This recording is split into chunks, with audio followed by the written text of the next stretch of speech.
apoptosis. Now, when I'm going to be talking about apoptosis, I presume that most of you have an idea how is apoptosis going to be activated, or how is apoptosis going to be seen. So this is a pathway of apoptosis that we have made a mention of earlier, right? So we are going to be having the presence of rights, right?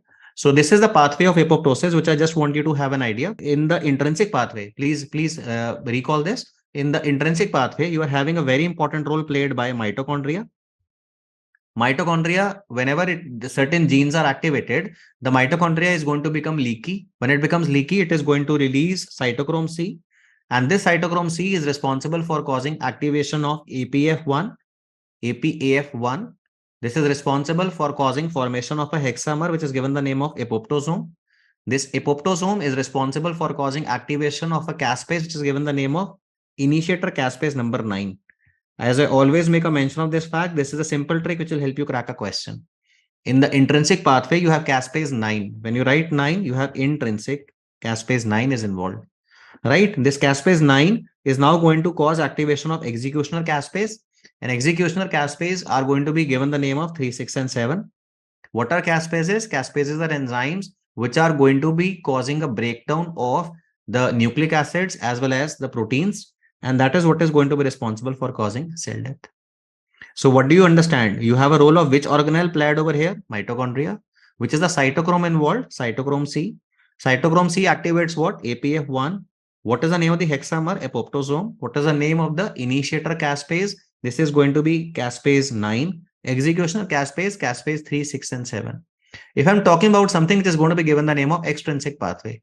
Extrinsic pathway means something is coming from outside. So from outside, what is coming over here is TNF. This TNF is responsible for causing a trimerization. Trimerization means 3 receptors coming together. That is responsible for causing activation of caspase 8 and 10. When you write extrinsic, write it this way. This will always help you crack a question. All right. E for 8 and X means 10. So 8 and 10, caspase 8 and 10 are what are involved in the extrinsic pathway. Another important fact, whenever you're going to be talking about fast molecule, fast ligand, this fast molecule is given a second name. It is called by the name of CD95. So when I want to check, when I want to see which CD molecule is involved in the extrinsic pathway, this is going to be CD95, right? CD95. So intrinsic pathway, mitochondria, cytochrome C, APAF1, apoptosome, caspase 9. Extrinsic pathway, CD95. You are having TNF, you are having caspase 8 and 10. Finally, you are having executioner caspases 3, 6, and 7. Now, if you understand this particular fact, it's easy for you to remember how many total caspases have we talked about?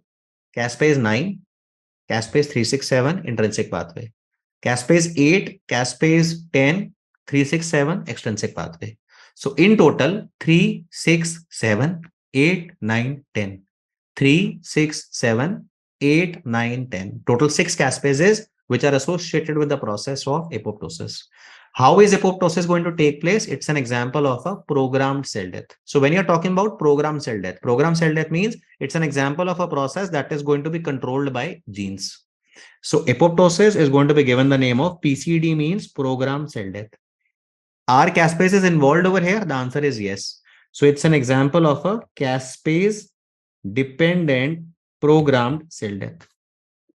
Apoptosis is caspase dependent programmed cell death. That's a basic fact about which we need to have an idea over here.